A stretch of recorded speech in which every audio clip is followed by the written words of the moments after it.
আকাশবাণী কলকাতা। সমীক্ষা শিরোনাম মহাজ্ঞানী গৌতম বুদ্ধ, একাধারে গণতান্ত্রিক ও জনকল্যাণকামী। এটি লিখেছেন মানস কুমার দাস। যাগযজ্ঞ কেন্দ্রিক প্রথা সর্বস্ব ঋগ্বৈদিক ব্রাহ্মণ্য ধর্মের বিরুদ্ধে খ্রিস্টপূর্ব ষষ্ঠ শতকে প্রাচীন ভারতবর্ষে প্রতিবাদী ধর্ম আন্দোলনের সূত্রপাত হয়েছিল। তৎকালীন ভারতবর্ষের সমাজে ব্রাহ্মণ, ক্ষত্রিয়, বৈশ্য, শূদ্র এই চারটি সম্প্রদায় বিভক্ত ছিল। সমাজের বিশেষ কোনো দায় দায়িত্ব পালন না করেও, কর না দিয়েও সমাজের অন্য সব শ্রেণীর ওপর আধিপত্য করত ব্রাহ্মণ সমাজ, শুধুমাত্র সমাজের উঁচু শ্রেণীতে থাকার সুবাদে। আর চতুর্থ স্থানে থাকা শূদ্র সম্প্রদায় ছিল সমস্ত দিক থেকেই অধিকারহীন। তাদের অন্য তিন সম্প্রদায়ের মানুষজনের সেবা করে দিন কাটাতে হতো।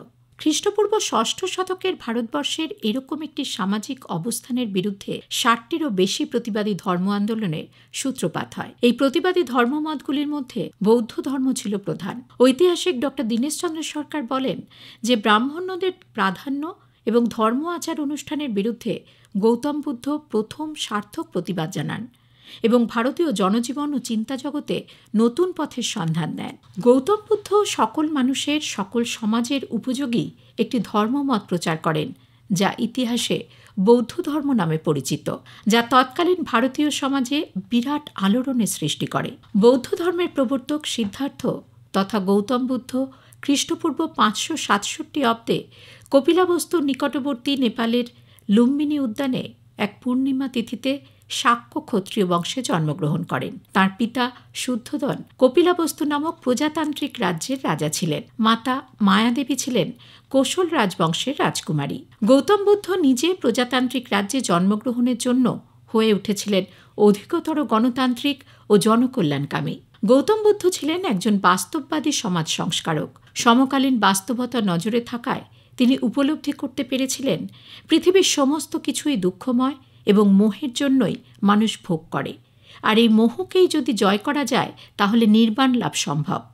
মানুষের দুঃখ কষ্ট নিরসনের জন্য বুদ্ধদেব ৮টি পন্থা বা অষ্টাঙ্গিক মার্গের নির্দেশ দিয়েছেন।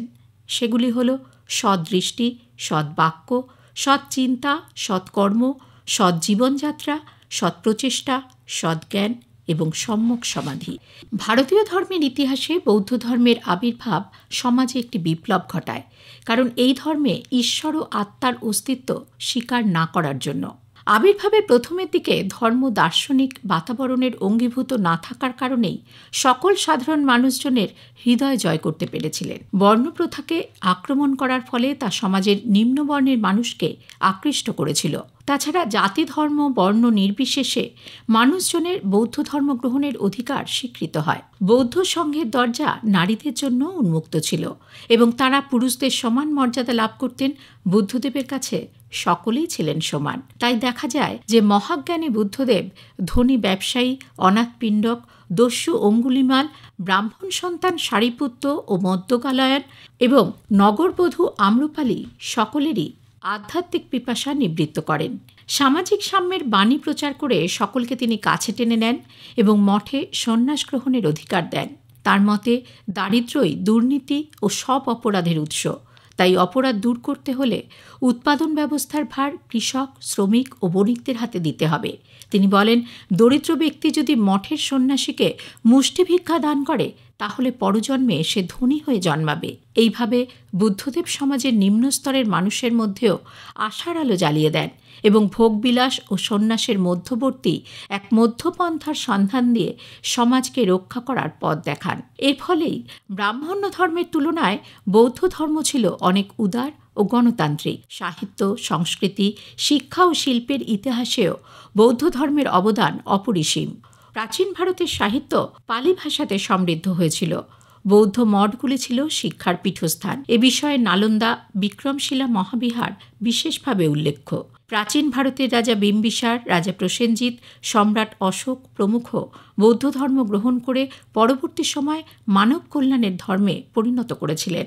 তাই আজকের দিনেও বুদ্ধদেবের অহিংসার বাণী ও ধর্ম সমাজে বিস্তার ঘটাতে গেলে সকলকে একটি কথাই স্মরণ করতে হবে, বুদ্ধং শরণং গচ্ছামি, ধর্মং শরণং গচ্ছামি, সংঘং শরণং গচ্ছামি। সমীক্ষা শেষ হলো। এটি লিখেছেন মানস কুমার দাস।